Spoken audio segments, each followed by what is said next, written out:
And now somebody emailed me like, hey, I'm child free. I don't have a big estate. Why the hell do I need a trust? It's a good question. I give them credit. And it's a question of the purpose of the trust. So we have a series of estate attorneys we work with. And I met with one of them and he said, look, every time I've ever made a trust document in the past, it has a purpose. Every trust document has a purpose. And the purpose for every trust I've ever made is to protect the money for the next generation. I said, that's not helpful for us. He said, your trusts are designed to protect the person themselves, not the beneficiary or the person getting the money after. Yeah, the person getting the money after, it is protected, but it's a question of who comes first. Like, for example, in our documents, it says, hey, spend the money on me and my care. And if the person after me gets nothing, it's about me. Like, that's a priority. And that's important to have in place. And the end of the year is one of those times where, like, you want to make sure you've got your paperwork in place. You got your parents' paperwork in place. It's all up to date. What do you think about once a year doing an estate check, Scott? Yeah, it makes a lot of sense to do that. Something we also see, and I know you see it as well, is that a lot of times, especially child-free folks, they'll make a move within the year. And if they move to a different state, that actually will usually require you to update those documents because a will in Tennessee is different than a will in California. And making sure that everything is up to date is very important when it comes to stuff like that.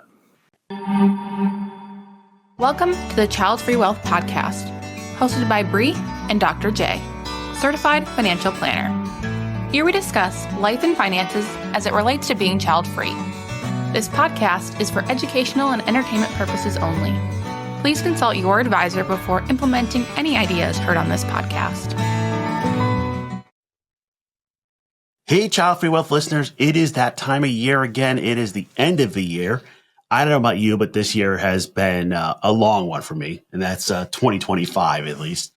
And I've got Scott here. Scott's one of our certified financial planners and child free wealth specialists. And Scott and I are going to talk through, like, what's that end of the year checklist look like? And we're going to dive into some different things that we both look at for clients, for ourselves, and things you should be thinking about as we get to the end of the year. Scott, what's the first thing that comes to mind to you? Like, hey, we're kind of that end of the year, last month or two. What's the number one thing like you jump to? Yeah, the thing that I jump to probably right off the bat would be looking at potentially doing stuff that we call tax loss harvesting, gain harvesting, and also potentially looking at other things like 401k contributions and making sure that everything's going there. But the tax loss harvesting and gain harvesting are really the things that come to top of mind right off the bat.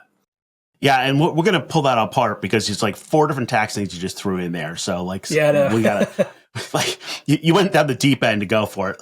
Let's actually start with the 401k one first. And I want to use an example of this. So I have a client who started a new job middle of the year. And one of the questions is, hey, did you contribute to your 401k, your previous employer, and end up with too much? Or in her case, she hadn't worked earlier in the year. Do you have to max it out over the last couple of months?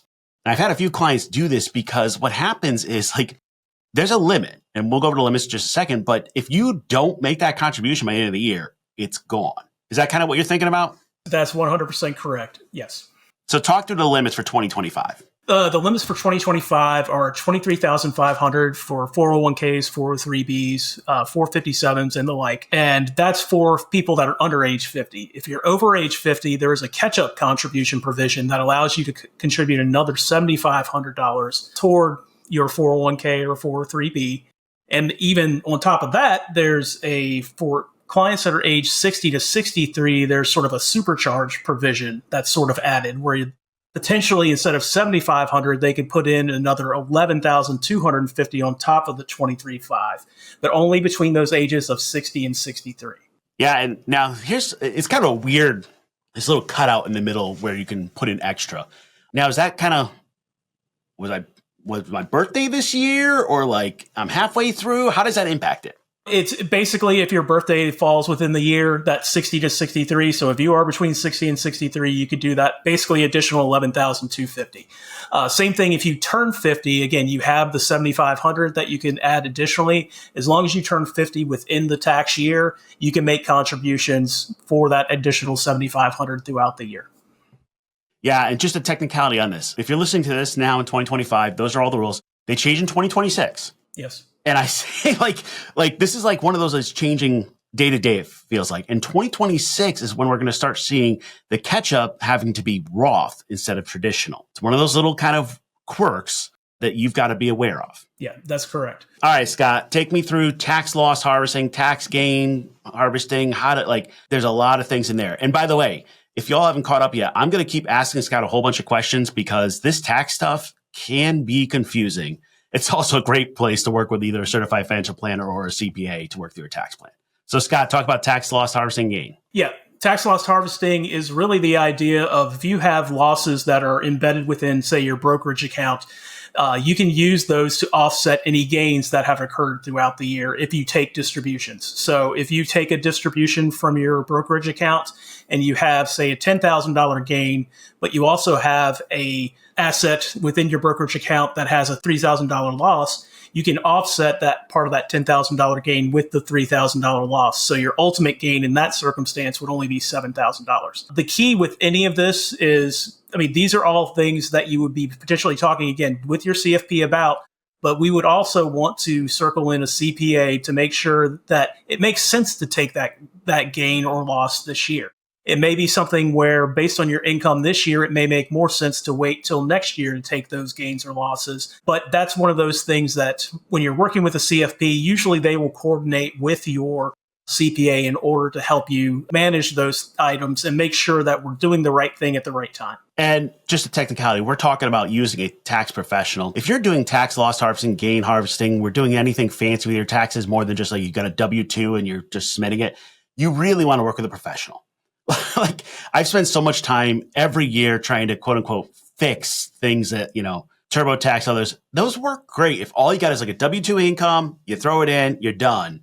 But you really need to work with somebody as a professional, a CPA and EA, because you can make mistakes that actually cost you more than the entire money you made. And sometimes, I'll give you an example of this end of the year thing that can be a mistake. I had a client who his whole thing, he was trying very hard to keep his taxes low. He was trying to keep his taxes low because of the ACA subsidies. Now, mind you, right now, we're recording this in October of 2025. Right now, all the ACA subsidies are scheduled to go away. That is also what the debate is around the government shutdown. So by the time you hear this, that might change. But what happens is if you're trying to keep your taxes low for the ACA subsidies, you could actually end up paying more taxes over your life. Now, let me explain how this works. This is where it gets weird and why you got to work with a professional. There's a portion of your money in capital gains where you can actually pay zero tax. And it's kind of weird because you say, hey, I'm going to pay my taxes. They're going to say it's zero and you don't actually pay taxes. It's just kind of how the system works. So if you're trying to keep your income really low, you may be better off actually doing some sales of stock. That way you see the capital gains, pay zero. And even if you lose a little bit of the ACA subsidy, you end up paying less total taxes. What we're talking about is really tax planning. It's not about keeping your taxes at the lowest this year, but it's about keeping it lowest across your lifetime. Because sometimes you can make decisions now that actually hurt you in the future. What do you think about that, Scott? Yeah, 100% right on. It's a really big deal to make sure, again, that you're working with somebody to help navigate some of these issues. Because again, it's really about your lifetime taxes, not just about what's going to save you money right now. So it really makes sense to do that, to work with your CFP, work with a CPA and EA, and try to get those two groups coordinated together so you can really maximize the planning that's being done on your behalf. Yep. Now I want to go into some more end of the year tax stuff. And by the way, it's not going to be all about taxes today, but there's going to be a lot of taxes. Talk to me about RMDs, because this is one of those that people sometimes miss, and not necessarily intentionally, but it's got a pretty big penalty if you miss it. Yeah, it is a big penalty. It actually, with the most recent big bill that passed, it has been reduced from 50% down to 25%. But if you are age 73 or older currently, you're required to take required minimum distributions by the end of the year. So that means that you have to take that certain amount by the end of the year. And if you do not take that out, so let's say you have a required minimum distribution of $20,000.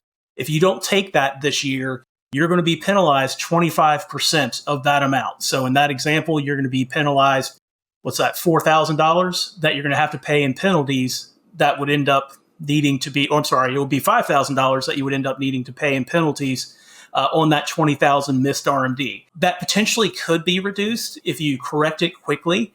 But at the max that would end up being applied to as a penalty would be 25%. So it's not insignificant and it's a big deal. The other thing I would want to point out is that also applies potentially to inherited IRAs. So inherited IRAs also are subject to potentially RMDs, depending on when you inherited the IRA.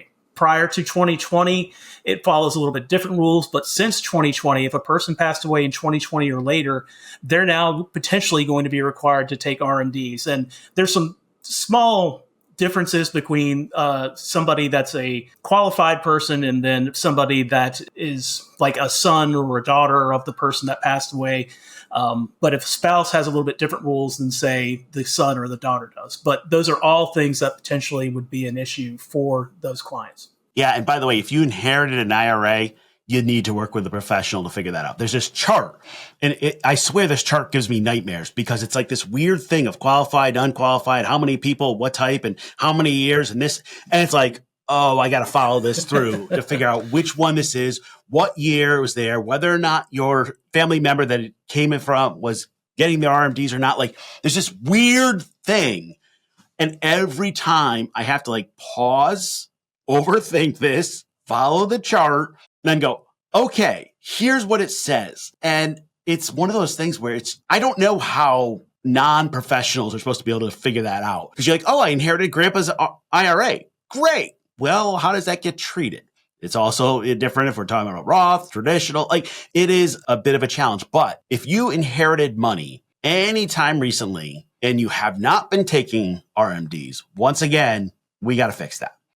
This is one of those like people like, you have to have a plan. There are some times when you can not take it. Like, for example, from your spouse, there's some ways you can do that. But you need to have a plan for when you're taking that money out. Like, it is one of those things that often trips people up. And it is one of the more complex things to figure out. All right. So we got inherited RMDs. The other one from our folks that are kind of 65 and older, when I get to the end of the year, I'm doing tax planning based on IRMA surcharges. Now, IRMA surcharges are extra money you pay for Medicare. Why? Just because that's the rules. Clients get so upset because they have to pay a surcharge. Now, the surcharge, it's not a huge amount, but it is per month. And sometimes you're better off taking the surcharge versus not. Like, there's an issue here because particularly if you had large income this year or you had to take a bunch of money out to like buy a house, you can run into this. How do you look at IRMA surcharges, Scott? I see them as really not a huge deal. I know clients take a different approach to that because, again, they want to pay as minimum amount as possible toward their Medicare premiums, which I completely understand. But if you did have to take a large distribution or your income is large enough that you do get applied these IRMA surcharges, it's really not, in the grand scheme of things, it's really not a huge difference in the amount that you're paying overall. So I really don't see it as too much of an issue, but it is something that we need to address when we're talking to clients, because if it's not expected, if they're used to paying this certain amount every year, and now all of a sudden, because of a distribution they took, they're now going to have to pay more on a monthly basis, that does throw them off. And especially when you're in retirement, a lot of people, it varies based on the client, but a lot of them are on fixed income. So knowing exactly how much they're going to be paying each year is a really big deal to them. Yeah. And this year we're seeing some pretty high jumps in Medicare Part B, Part D as it works through. And it's interesting. There's a clause in the Social Security language that says, it's called a hold harmless clause, that says, look, if your Part B premium goes up by more than the cost of living adjustment, they're not going to lower your total monthly take home from Social Security. And it's one of those we don't normally run into, because what we have to have in that case is we have to have Medicare costs going up by more than cost of living adjustment.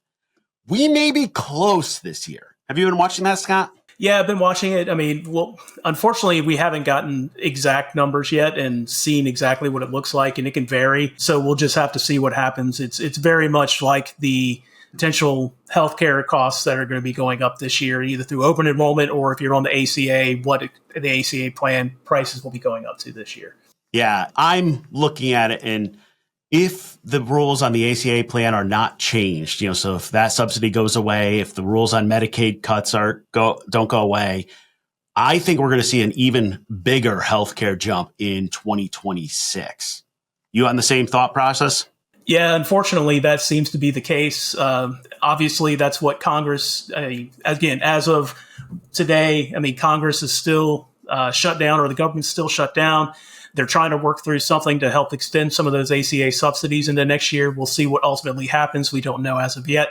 But yes, you can expect that if those subsidies do go away, the healthy people that are on the plans are probably going to say, well, I just can't have a plan because I don't have enough money to pay this premium. And they're going to drop off. And the only people that will stay on will be the unhealthy people, which will drive up the cost of insurance for everybody.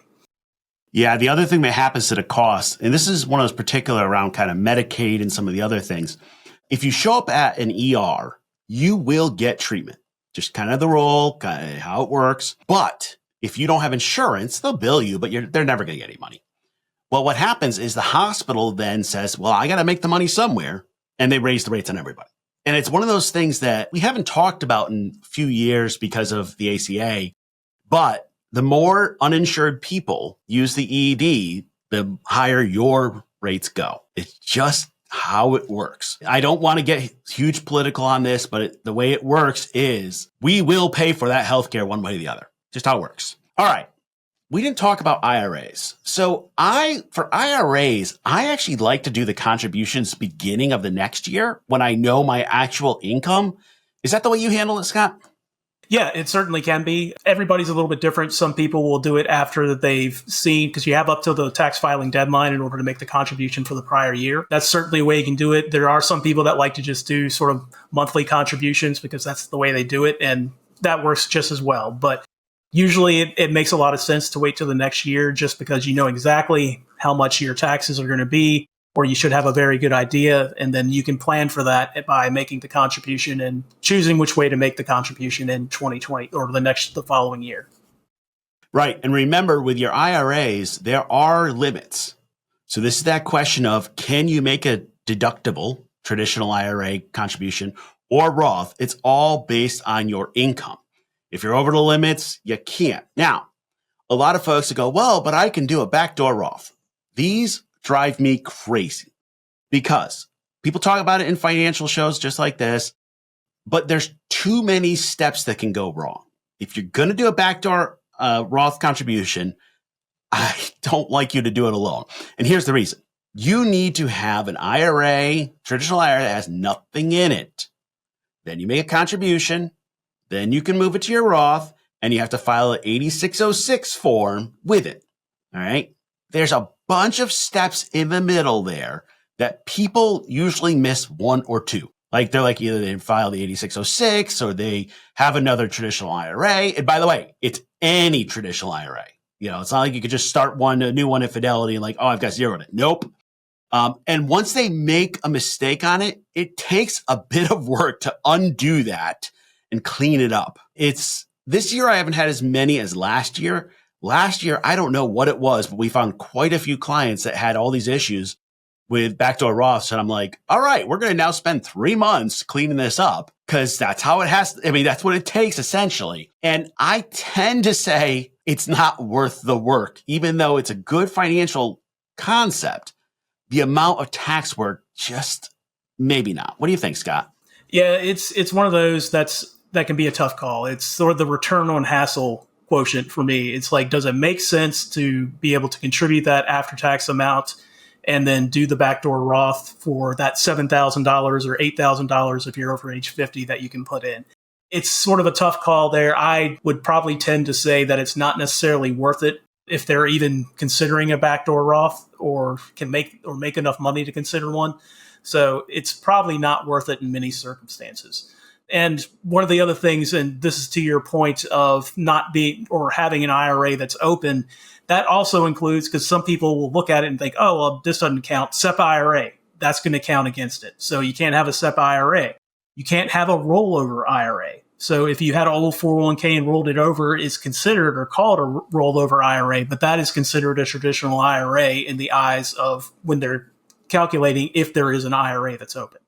Yeah. And this is where I tell people, look, investing can be very, very simple. We talk about doing a 3-fund portfolio, set it, forget it, no big deal. And actually, if you're doing a 3-fund portfolio, set it and forget it, you're probably not going to have anything for tax gain or loss harvesting unless you're taking money out. What happens is once we get into tax planning and some of this, it just gets hard. It just is. And that's kind of how it works. And I had a client ask me why do they make the system so hard? And I'm like, I don't have a clue. Like it's just, it's thousands of pages of IRS documents and we have to go through regular training on this. And we were talking about that RMD one, inherited RMD. I've been in at least 3 sessions on that one and, trying to explain how this works. And I'm like, I'm glad I have the chart, it's just, I don't know, Scott, do you have a reasoning of why it's so hard? Unfortunately, I do not. So I wish I did. It gets more complicated every year. And again, all these different bills and changes that occur, they all add a new twist to it. And it changes everything every year. And I mean, one thing it does do, it keeps the accounting industry in business for sure. I don't know if that's a good thing or a bad thing, but it definitely keeps everybody on their toes. So let's shift away from taxes for a little bit because I've had enough of that. Let's talk about the end of the year. And there's an exercise I like to do at the end of every year. And it's probably one of the most painful exercises, but yet the best. And that is an audit of my spending. And here's how I do it. I take everything I spend. Now, the way I spend is we usually put things on the credit card. We pay it off weekly. So our credit cards never have a balance. But what that allows me to do is the credit cards give me a summary of everything. So I will take that summary and look at every dollar I spent over the year. And the first question I'm asking is did that dollar help me somehow? Did it connect to my values? But my other bigger question is, do I remember what I spent that money on? So if you're looking at something, you're like, what the heck did I spend $400 on in March? Chances are that was not mindful spending. That was something you just mindlessly bought. And what I'm really trying to do is take a look and see, is my spending going towards my goals? Now, notice, I'm not saying, am I spending too much? I'm saying, is my spending going in the right direction?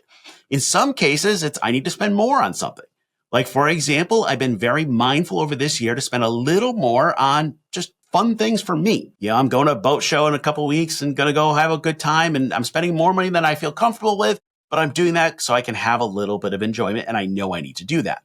It's not always I need to cut my spending. That being said, at the end of the year, I'm also doing my subscription audit. Let's call it that. I'm like, why am I still paying for Apple Plus when I don't watch that thing except for one show? All right, look, I have this thing about Apple Plus. They don't have enough shows for the whole year. But I'll buy the rest of the streaming services.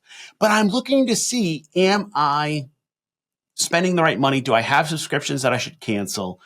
Do I have things that make sense? The other thing I'm doing towards the end of the year is if you're going to play the credit card game and if you're going to do it, you got to do it right. You got to pay it off each week or each month. You got to never have a balance. But if you're playing the points game or the discount game, are there any benefits I have not taken advantage of? My wife and I just went out to a restaurant this week. We have the Amex Platinum. You get $100 a quarter on Resi. We went and got a free dinner this week. Why? Because I need to do it for the last quarter. And we were going to dinner anyway. What I'm trying to do is I'm trying to make sure my spending matches my values. If you want to go one step further, you take all of your spending and then you make a separate chart and go, what value does this connect to? What you're going to find is you may find there's a lot of stuff you're spending money on that does not go towards your values, your goals. And that's where it's like, oh, I really want this trip to Paris. Cool. Do I want the trip to Paris or do I want DoorDash? And I hate to pick on DoorDash. Well, we use Uber Eats more, but whatever. You get the concept. I hate to pick on them, but I'll tell you right now, the easiest way to double the cost of your food is to DoorDash it. It's just, you're like, it's one meal, it's $20, $40, $50, whatever it is. And then you look at the end of the year, like, how did I spend thousands of dollars on DoorDash? Like, that's what I'm doing when I'm doing this analysis. And by the way, if spending money on DoorDash matches you and your life and your values, great. Although I'm not sure many people are going to say that. Scott, what do you think about doing this spending analysis at the end of the year? No, it makes a ton of sense. I mean, there's a lot of things that we want to take a look at. And to your point, stuff like DoorDash, mine, unfortunately, is Amazon. I mean, I couldn't tell you what I ordered from Amazon 2 weeks ago, but I know I got stuff. And It's like, what value did that bring to me? And do I even remember what it was? And that's something that we should all do on a regular basis. It makes a lot of sense to do this sort of inventory to figure out, it's like, is this building to what I want to get to? Is this, if I want to take that trip, great. You might still be able to take the trip and do Amazon, but could you have used that to go first class instead of regular, like coach? That's the type of thing that you need to think about when you're looking at those expenses over the year. Yeah, I didn't even talk about my Amazon because that's just an area of shame for me. My wife's like, we got a package. I'm like, yeah, don't ask. I don't even remember what it is. Like, yeah. Amazon has been so good at getting us to spend money that like just, mindlessly clicking and, it's what's easy. that whole, I'm sad. So what do? Click add to cart. And this year, maybe a little too much. I'm with you. Now, let's talk about a couple other end of the year things I like to check for clients. So what I use the end of the year kind of as like do you have things in the right place? And one of the ones I want to talk about is, do you have an estate plan in place? And has it been updated? About 25% of the U.S. have an estate plan in place. Now, estate plan includes your medical power of attorney, your financial power of attorney, your will, and a trust. You don't always have to have a trust, but in some cases for child-free people, it can be helpful. And that has to be up to date and signed. Now, the key there is up to date and signed.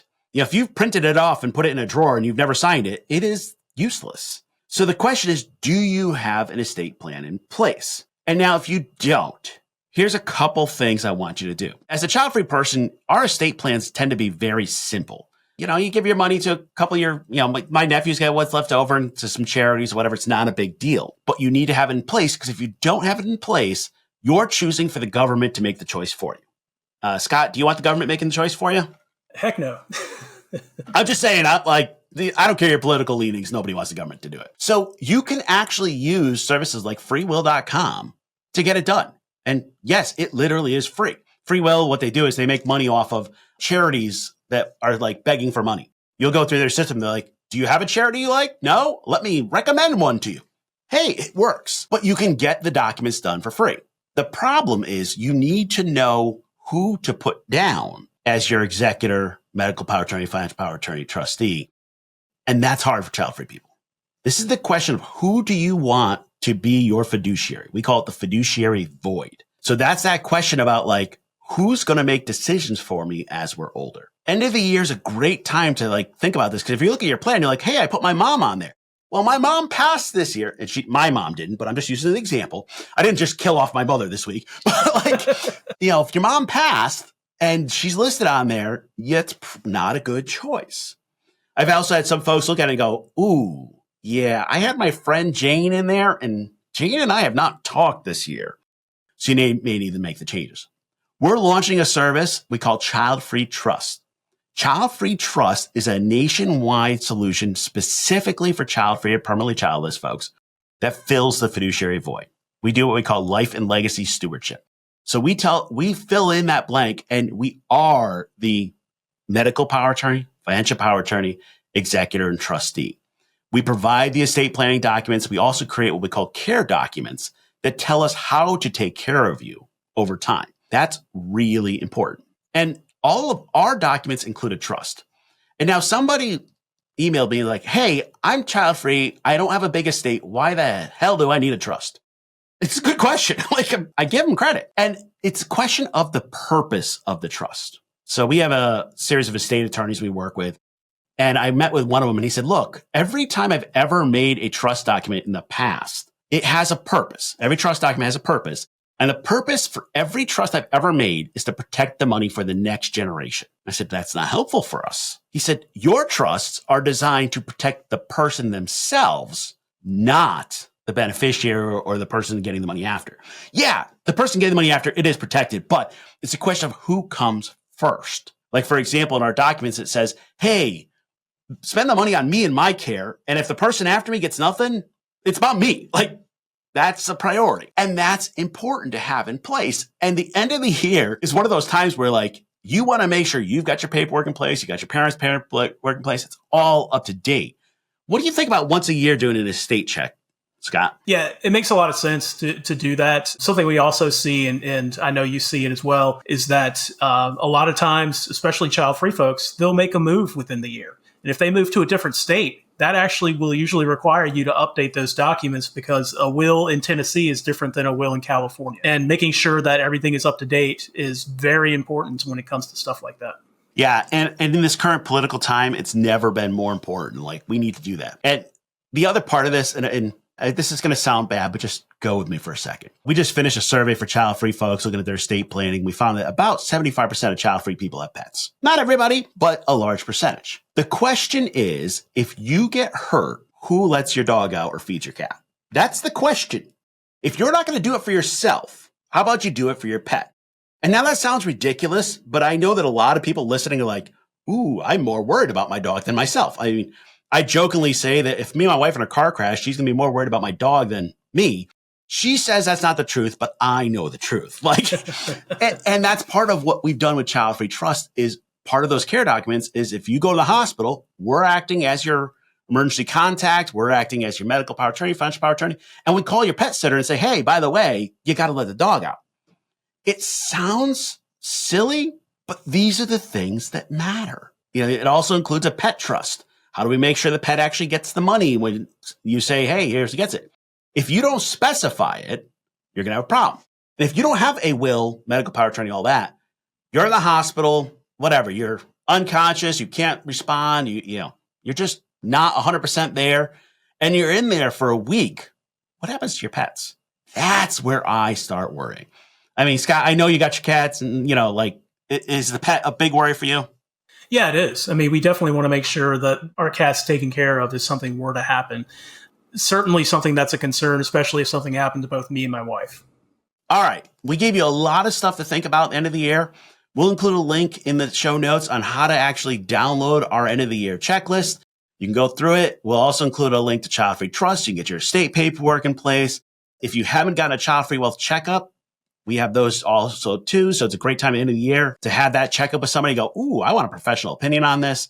But the bottom line is you got a bunch of bunch of paperwork things you got to do for the end of the year. And hopefully this has been helpful. If you enjoyed the show, please consider leaving a rating or review. We'd love to keep the conversation going.